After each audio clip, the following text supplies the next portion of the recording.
recently. I think it's given it a little nice kick. So we'll see what happens with that. Wesley kind of should get a title shot back, but we'll see what happens. I have no idea. Anyways, moving along. Let's get to the main event of the evening.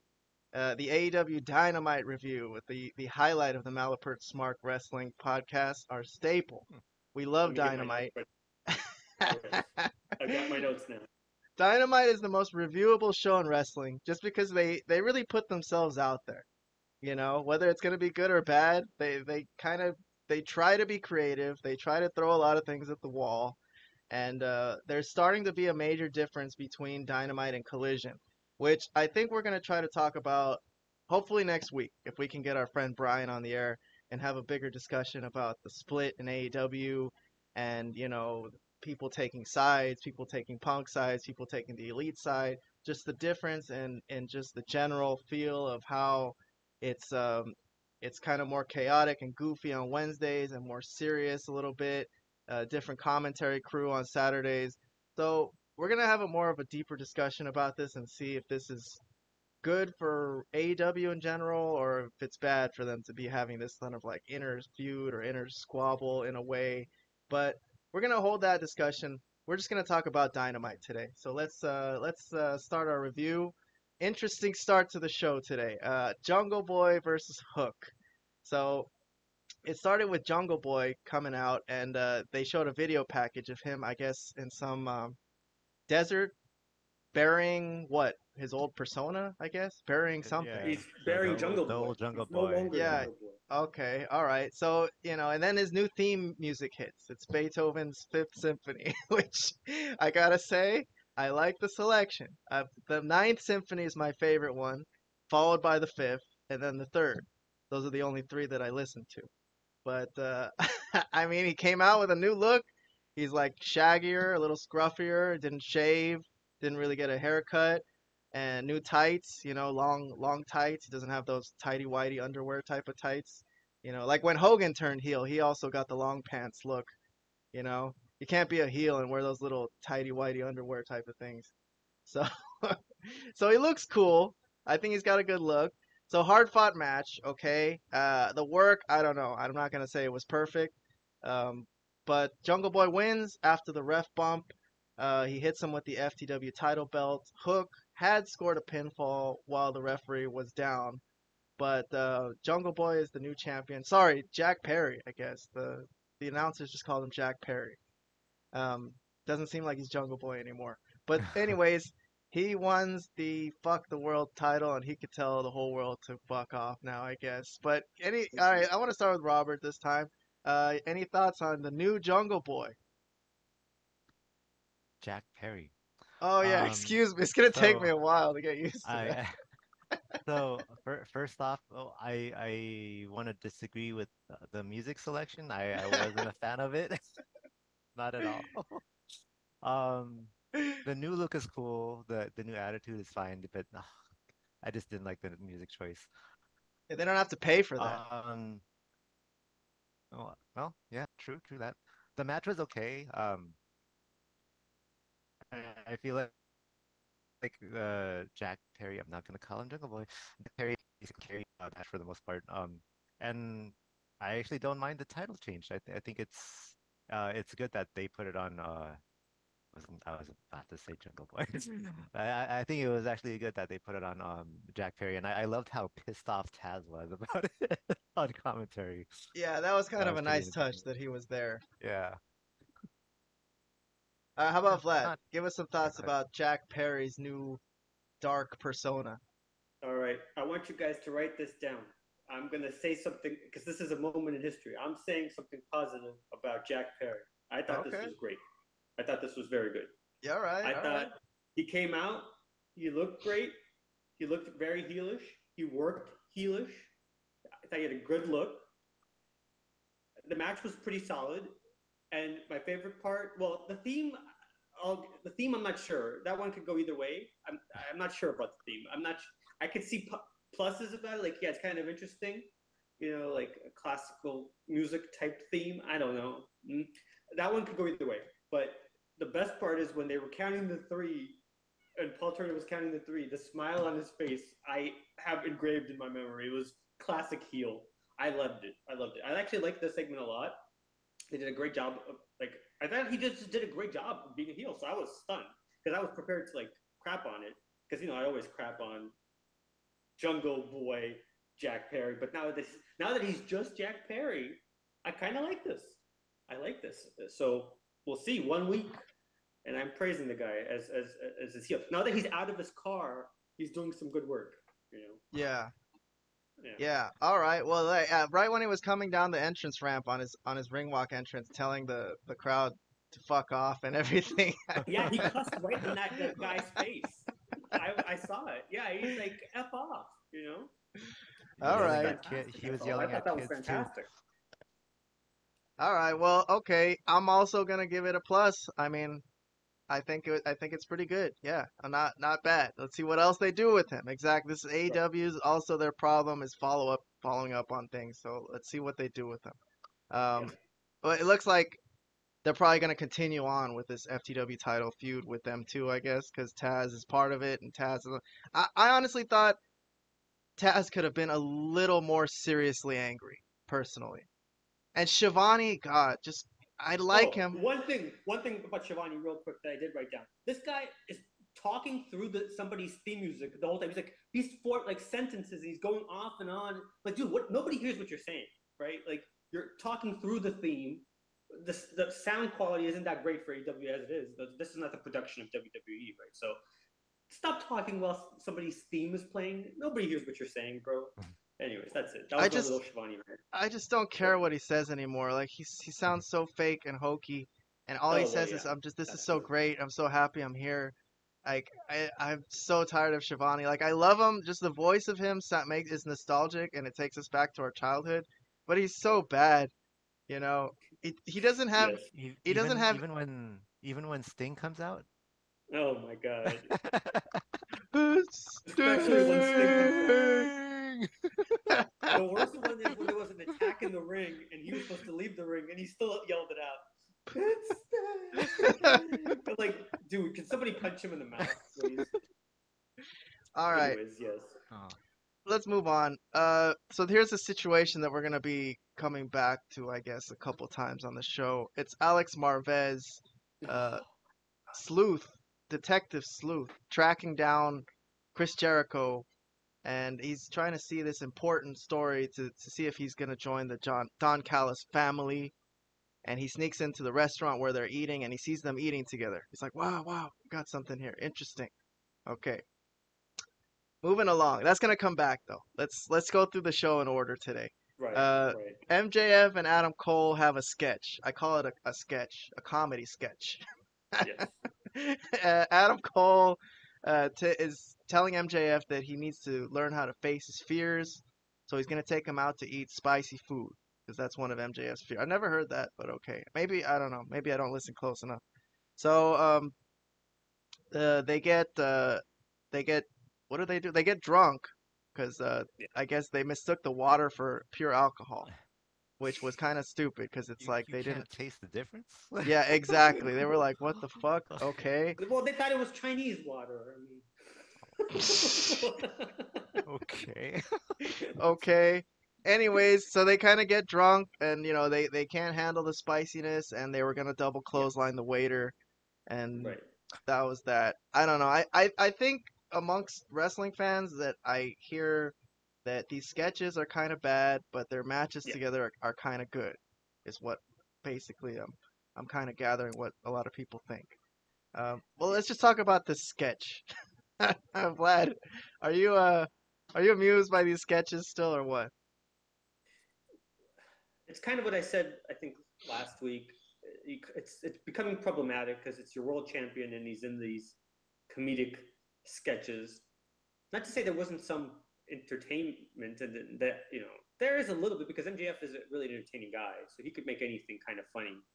But I don't know if this is the best way to kind of show the like if they actually do have like if they actually form a team or actual friendship or whatever the case may be. If somebody ends up turning on each other, I don't know if this is the best way of presenting it through these comedy sketches where they're just doing silly things and then like yeah they're gonna attack the referee at the end of it. Come on. I mean, the referee, excuse me, the waiter. But anyways, yeah, come on. Yeah, okay. Ridiculous. How about Robert? Give us an opinion about these sketches, these MJF Adam Cole sketches.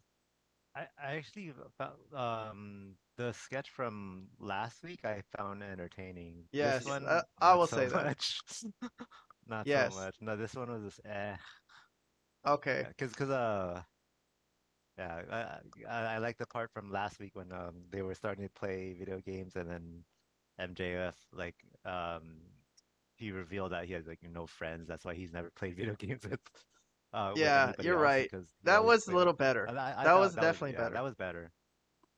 But this All week, right. nah.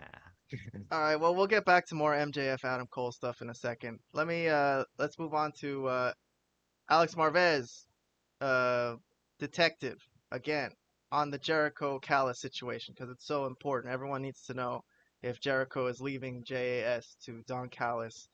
So he catches them arriving in the parking lot, asks them about it, and they just kind of laugh at him and make fun of him and walk away. Nothing again. Okay. Sammy Guevara and Daniel Garcia against MJF and Adam Cole. So here we go. The final of the Blind Eliminator Tag Team Tournament. The winner gets a title shot against FTR. So um, my dad my dad was here for this match. He was over at my spot, and I was watching wrestling, taking notes diligently on my computer like I was in school or something. And Daniel Mhm. Garcia comes out, and my dad says, "Where the fuck did they find this motherfucker?" That's what I've been asking that question for 2.5 years. Nobody can answer me. And then to make things worse, this always happens when somebody's over randomly. Because Jim, our friend from the bar, Robert, he was at my house once, and the only time I was watching wrestling with him, and it was Kenny Omega and that other Japanese dude that he's friends with, pouring baby oil Uh-huh. on each other and stuff. And that was like the only time that ever happened. And then my dad's over, and I'm telling him, "Hey, there's this new company, AEW. They're gonna compete with WWE." And then they have a dance off in the middle of the ring, which Oh I no. was all about it, cause MJF and Adam Cole come out in matching jackets, and MJF is very happy to be in this friendship with Adam Cole. And when Daniel Garcia does the dance, MJF is in such a mood these days that he's like, "You're right. You want to have a dance off? Okay." And they had a dance off, a literal dance off, man.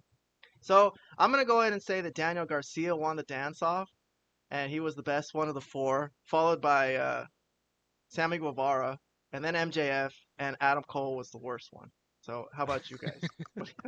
What do you I don't. think? I mean, I'm not going to I grade the dance off because it was. Oh, sorry, Robert. Did you want to go first? Yeah, you go no, first, go Robert. ahead, go ahead, go ahead. Oh, okay. Okay, I'll say Daniel Garcia was the best out of the four, but I would Yes. still put MJF over Sammy Guevara.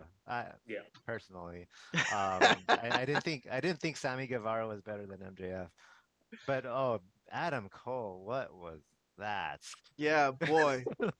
Boy, Oh oh boy. man, He made the music stop. Like yeah, he made the I record like know, skid. Hey, man.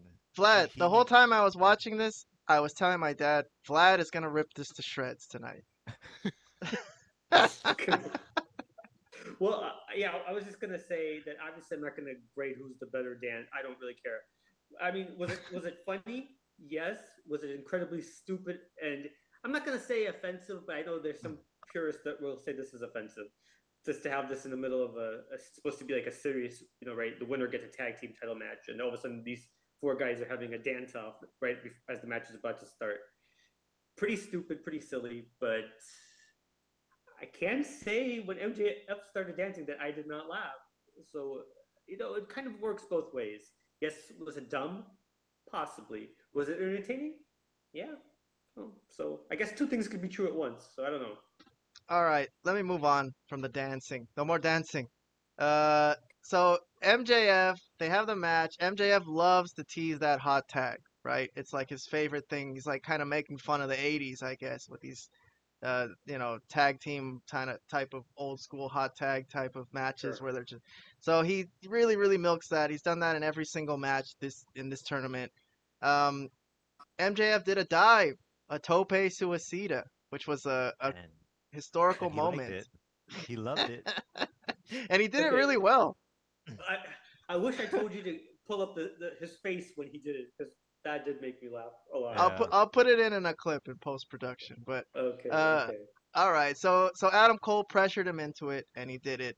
So Daniel Garcia in the end takes the pinfall off the double clothesline. So they didn't want Sammy to get pinned. He's one of the bigger guys here in this company. Remember? Uh, Uh, Oh yeah. Oh, I what, remember now. I remember now. oh, Okay. good. So Good thing you remember. yeah, to complete the story of Chris Jericho and Oh, Alex yes, yes. Marvez and everything. So Jericho was on commentary for this match, which I forgot to mention. But so he hits the entrance ramp and he wants to console his boys, Sammy and Daniel Garcia for losing, right? And he's at the Right. entrance ramp waiting for them as they're leaving, and they just walk by him. So they're kind of butthurt about this whole thing, about him flirting with leaving their group, the Jericho Right. Appreciation Society, which I kind of feel them because it's like, dude, they started a group where all we do is appreciate you, and you still don't want to be with us. Like, damn. Okay, so uh, back to the ring. MJF and Adam Cole are still in the ring. Somehow Adam Cole gets his hands on MJF's title belt. He's like looking at it for a second, right? Which infuriated MJF because we all know nothing means more to him than this world title. So no joking around, right? When it comes to that world title. So Mm. he got visibly upset. He told Adam Cole, "What are you doing? What are you doing?" Adam Cole's like, "No, no, I was just gonna give it to you. We won the match. Don't worry about it."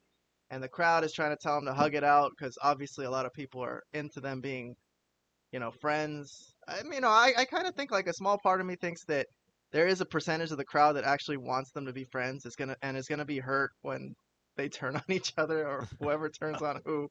But anyways, so the crowd urges them to hug it out, and they do. But when Adam Cole turns around, MJF gives him this like really serious, mean, ominous look that we don't know what it means yet, but obviously it means something.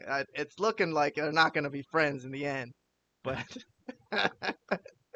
And then FTR's music hits, they enter and they face off with their new number one contenders. Um, Funny thing at the end was that MJF's music hit, and then Dax Harwood looked in the camera and said to Tony Khan, "Why are you playing their music? We're the champions. You should play our Right. music." Which Right. interesting. I'm not really sure about that though, because they just had a match and they won their match. So I kind of feel like they should have their music played. But whatever. Anyways, let's go with thoughts about this whole segment and the match post dance off. Vlad, you go first. post post dance off. Great. I don't have to talk about the dancing anymore. No, it was pretty good. It was a good match. It was good, solid work. I mean, the crowd eats these up. This tag team. I mean, they love that these two guys are together. And MJF is really good at like getting like a great reaction out of just like doing basic stuff. Like old school, like you called it. I don't know if you said he's making fun of the '80s tag team stuff. I don't know if that's what he's doing or what the case may be, but the crowd is into it every time. Like a massive pop every time he makes one of those hot tags, or anytime he does like something like 2 weeks ago when he power slammed Big Bill, right? That got a huge pop just for a slam, you know. Yep. Anyways, this And was the tope, good. yeah, you're right. The tope, yeah, the tope because just his reaction, the fact that he doesn't do that type of stuff was pretty good. I don't know the tease as far as who maybe MJF turning or who's going to be turning on who.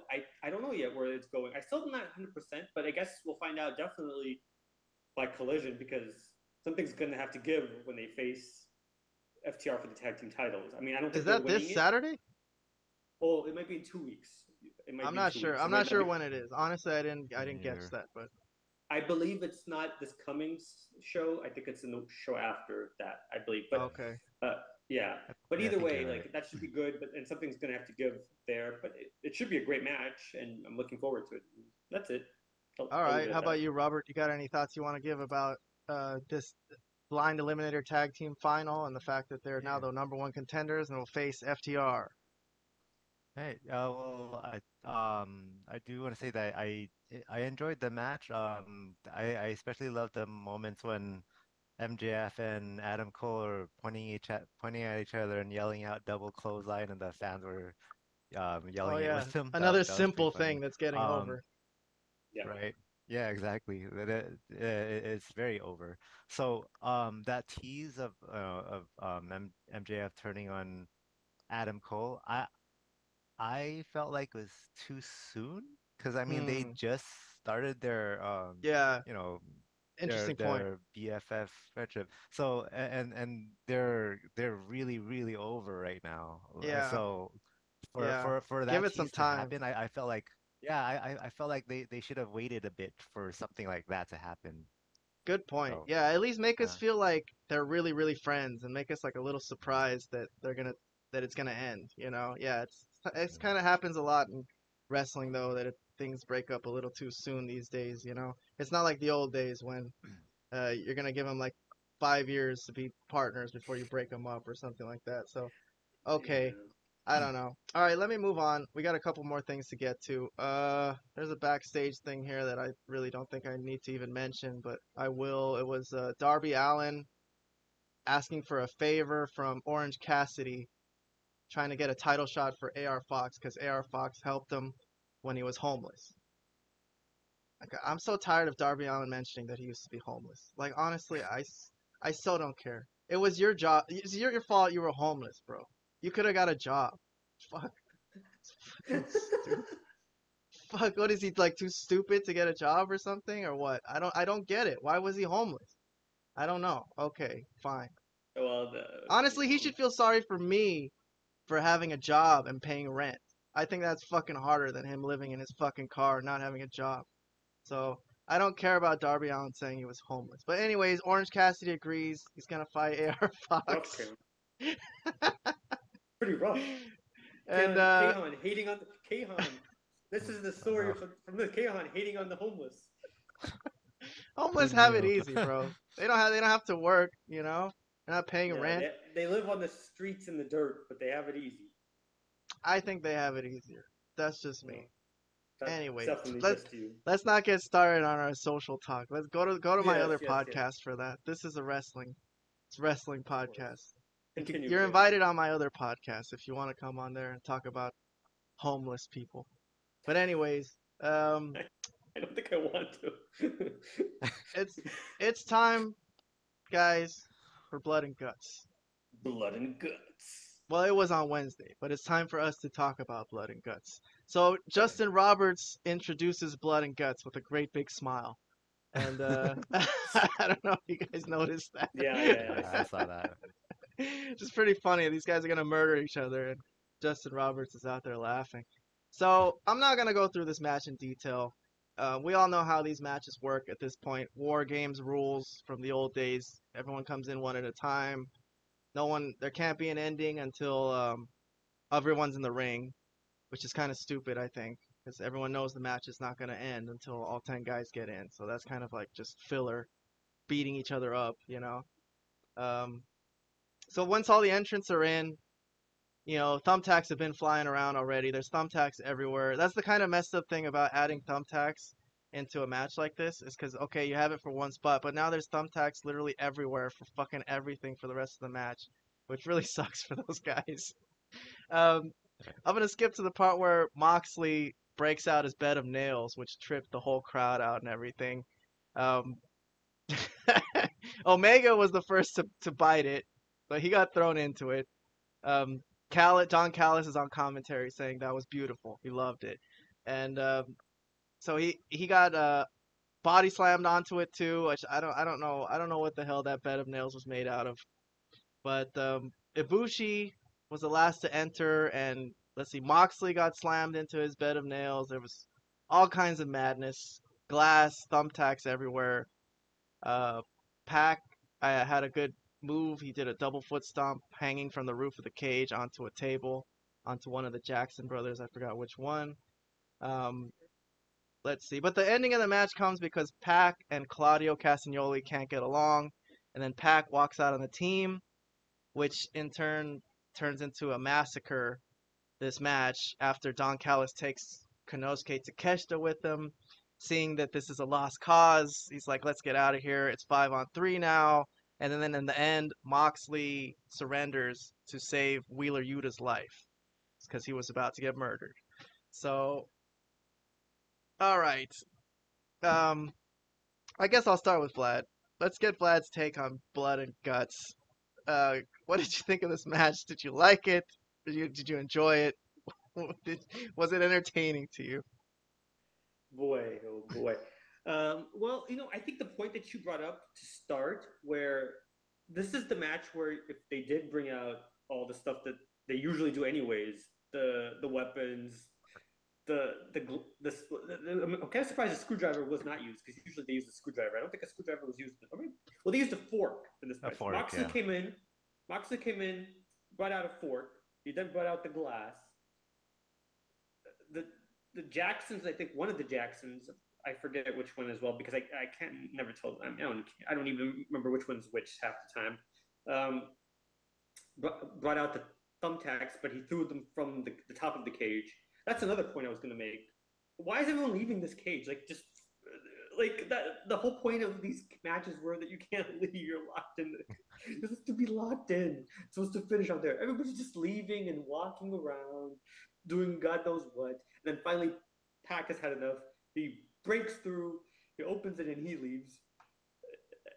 I don't know. Overall, it did have some good moments and it was kind of entertaining, but yeah, it was also kind of dumb. And Moxley, of course, ruins it by taking it to the extreme, if you will, every single time. But yeah, other than that, it was okay.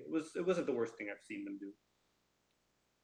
All right, Robert. Before I give my thoughts about it, what about you? Were you entertained by this? Sorta. Okay. Um, I've seen a lot of, War Games matches and NXT had some really good ones. I think they started that in WCW, right? I never Yeah. really watched Of those though. course, bro. Um, Oh my God, I Oh can't yeah, of believe you course. don't yeah, even know that. I, That uh, sucks. but I never really watched any of those. But I know that's where it started.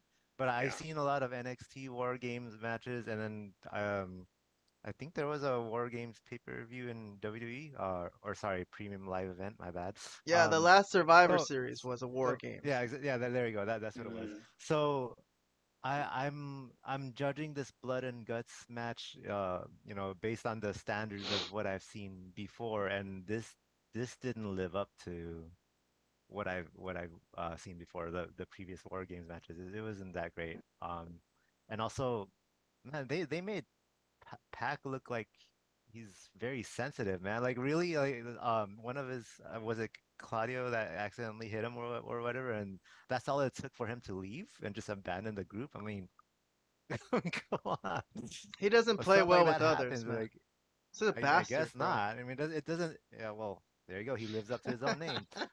So He is yeah, a like bastard. yeah, they made him look really, really sensitive. Like it didn't take much for him to just bail on them. Like, come on. Uh, it was okay, but I didn't really enjoy it that much overall. That's fair. Yeah, honestly, I have to say that I'm kind of getting burnt out on these matches too because they're not really topping themselves by adding more and more weird weapons and stuff, you know? It's kind of getting worse and worse. And like I said, the beginning of the match, the first part where people are trickling in, no interest to me whatsoever. Was kind of not paying attention. Like, well, I know there's not going to be an ending in this part, so I'll wait till everyone gets in before I start paying attention. The ending where they didn't want to put anyone over, they didn't want to actually put the elite over. So there's like, oh, cause Pac left, that's why Blackpool Combat Club lost. So they don't really look bad, I guess. But I think I would have liked to have seen a real ending. If it's gonna be War Games, it's the end of the feud, right? Supposedly, hope so, hope so. But One could hope. I would have liked to have seen somebody win for real and then just end this personally. So that's that. Okay, we did it. Um, it was a long War Games match. So there wasn't things like, excuse me, blood and guts match. But so there Yeah. wasn't like as many things on the show as a usual Dynamite. I usually have like a longer list when I have my notes and my reviews, but not as much things today. Um, but if we can give a final grade, please. It's our final stop of the night. AEW Dynamite from July 19th. Robert. Mm, I'll give it a C. There were some good segments. The very first one was cool. But yeah, if that Blood and Guts match was better, I probably would have given it a higher grade. But so I'll stick with All C. right. So Robert gives Raw beating Dynamite this week. How Yeah, about you, Vlad? Raw does beat Dynamite this week. Okay. Oh, I'm completely. I thought this was one of the better dynamites. I thought this was pretty good actually. I mean, yes, the main event wasn't like the best War Games match ever, but it was okay. But everything else, maybe because they tightened it up in the first hour, it was kind of entertaining.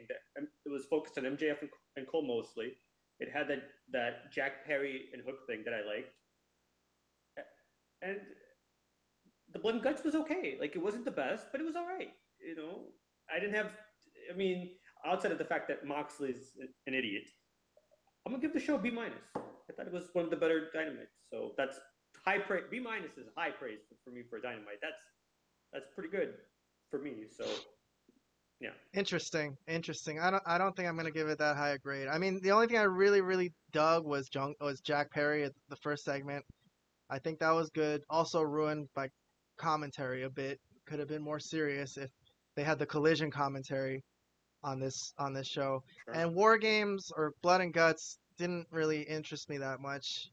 I also just didn't like I this agree. feud overall. Sure. So for that reason, I'll give it a C plus.